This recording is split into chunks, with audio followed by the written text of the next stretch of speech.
Sveiki, ar čia gydote suaugusius sergančius plautine hipertenzija? Sveiki, taip, štai čia yra plautinės hipertenzijos centras, gydytojų kabinetas.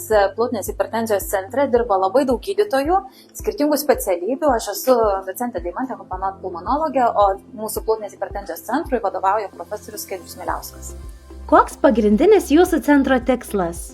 Mūsų centro tikslas yra kuo greičiau ir tiksliau diagnozuoti retą plautinės hipertenzijos ligą ir, aišku, skirti naujausią ir optimaliausią gydymą.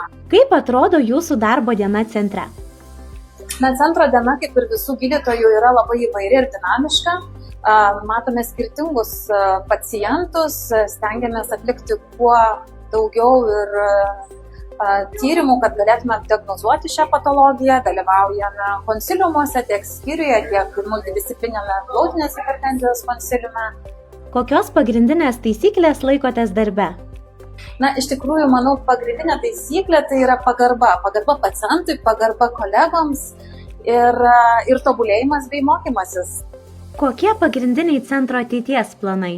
Ateities tikslų turime daug. Pagrinde iš tikrųjų norime tęsti bendradarbiavimą su užsienio ir Lietuvos partneriais, kuo daugiau sukurti mokslinių publikacijų.